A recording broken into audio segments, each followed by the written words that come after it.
దేవుని మీద ఆధారపడ్డప్పుడు మనకు మన భక్తి లాభాన్ని తీసుకొచ్చి పెట్టింది. అలా కాకుండా మనుషుల మీద ఆధారపడేవారు కొంతమంది ఉంటారు, మనుషుల మీద ఆనుకునేవారు కొంతమంది ఉంటారు. అలాంటి వాళ్ళకి ఏమి లాభం ఉండదు. బైబిల్ గ్రంథంలో ప్రారంభం నుంచి మనం ముగింపు వరకు చూస్తే శ్రేష్టమైనటువంటి భక్తులందరూ కూడా ఎవరిని ఆధారం చేసుకొని అడుగులు ముందుకు వేశారు అనంటే దేవునినే ఆధారం చేసుకొని అడుగులు ముందుకు వేశారు. వాళ్ళల్లో మనకు దావీదు కనపడతాడు. స్తోత్రం చెప్పండి గట్టిగా. కీర్తనల గ్రంథము మీరు చూడండి, కీర్తనల గ్రంథము 3వ అధ్యాయము 5వ వచనాన్ని ఒకసారి చదవండి.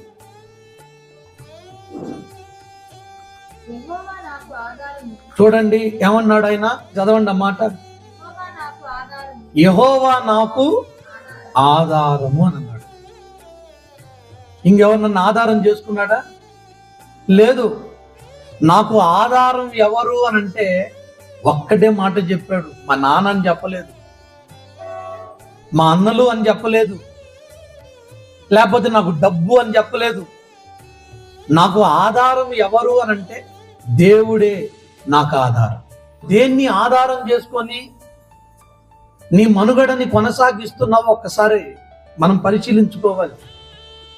ఆయనేమో నాకు ఆధారం ఎవరు అని అంటే దేవుడే నాకు ఆధారము అని అన్నాడు.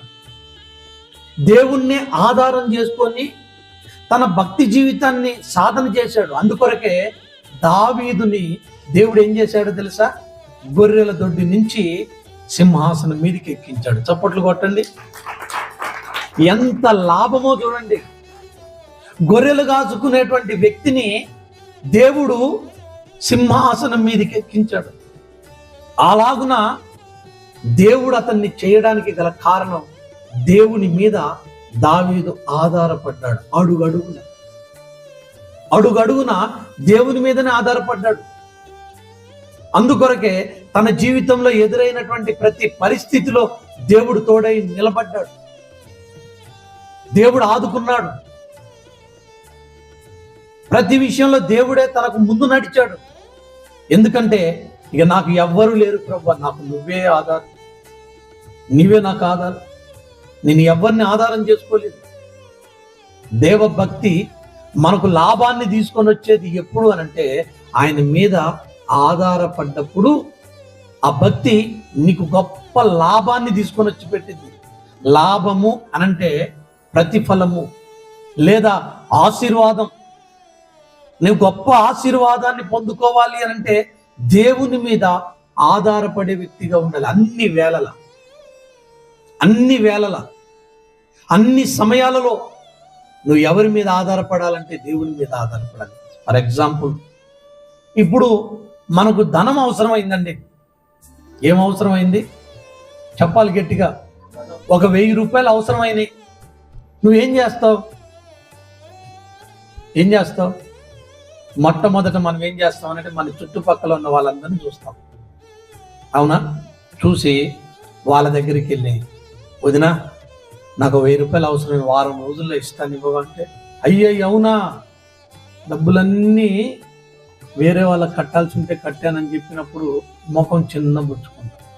ఇంకొకరి దగ్గరికి వెళ్తాం, వాళ్ళని అడుగుతాం, వాళ్ళు కూడా ఏదో ఒకటి చెప్తారు. ఇంకొకరి దగ్గరికి వెళ్తాం, వాళ్ళు కూడా ఏదో ఒకటి చెప్తారు. అలా చెప్పినప్పుడు ఇక మనకు ఒక తెలియనటువంటి నిరుత్సాహం ఏర్పడుతుంది. ఆ తర్వాత మనం ఏం చేస్తామంటే చిన్నగా దేవుడి దగ్గరికి వచ్చి అడుగుతాం, ప్రభా నాకు డబ్బులు అవసరమైంది అయ్యా, నాకు డబ్బులు అవసరమైంది ప్రభా, వాళ్ళ దగ్గరికి వెళ్ళాను, వీళ్ళ దగ్గరికి వెళ్ళాను, ఎవ్వరు ఇవ్వలేదు ప్రభా అని చివరికి యేసు ప్రభు దగ్గరికి వస్తాం. ప్రభు దగ్గరకు వచ్చి ప్రభుని అడుగుతాం. అదే ఫస్ట్ ఆ పని చేస్తావా నువ్వు? చెయ్యవు. మాస్టర్ గారు ఒకసారి చాలేమన్న ఒక మాట చెప్పాడు. ఆయనకి కొద్దిగా ధనం అవసరమైందంట. కొద్దిగా ధనం అవసరమైతే ఆయన ఏం చేశాడు అని అంటే అక్కడికక్కడ వాళ్ళ దగ్గరికి వీళ్ళ దగ్గరికి వెళ్ళి అడిగాడు. అడిగిన తర్వాత వాళ్ళు ఎవ్వరు కూడా సహాయపడలేదు. ఇక లాస్ట్కి వచ్చి దేవుని సన్నిధిలో కూర్చొని ఒక నిరుత్సాహంతో ఉంటే దేవుడు ఆయనతో మాట్లాడుతున్న, అందరిని అడిగావు కదా, నన్ను అడిగావా నువ్వు? అందరిని అడిగావుగా, నన్ను అడిగావా అని దేవుని ఆత్మ ప్రేరేపణలో దేవుడు ఆయనతో మాట్లాడుతూ ఉన్నాడు. ఇక వెంటనే మోకరించి, ప్రభా నన్ను క్షమించయ్యా, ఇప్పటి వరకు మనుషులని నేను ఆధారం చేసుకున్నాను ప్రభా, మనుషులను అడిగానయ్యా, ఇది మొదలుకొని ఇక నేను ఎప్పుడు కూడా మనుషుల్ని ఆధారం చేసుకొని మనుషుల్ని అడగను ప్రభా, నేను నిన్నే అడుగుతాను ప్రభా అని ఆ రోజు నిశ్చయించుకొని నేటి వరకు కూడా ప్రతి విషయంలో దేవుని మీదనే ఆధారపడడం నేర్చుకున్నాడు. స్తోత్రం చెప్పండి. అలాగ దేవుని మీద ఆధారపడ్డ ఆయనని దేవుడు ఈరోజు ఎంత ఆశీర్వదించాడో తెలుసా? ఎంతమందికి ఆశీర్వాదకరంగా ఉంచాడో తెలుసా? నేను చెప్పనా, అలాంటి భక్తులని మనం మాదిరిగా తీసుకొని వారు ఎలాగైతే దేవుని మీద ఆధారపడ్డారో మనము కూడా అలాగా ప్రతి విషయంలో, అది నీ అనారోగ్య సమస్య అయినా, ఆర్థిక ఇబ్బందులైనా, ఇక నువ్వు ఎలాంటి పరిస్థితిలో ఉన్నా దానికి దేవుణ్ణి ఆధారం చేసుకుని అడుగులు ముందుకు వేయాలి.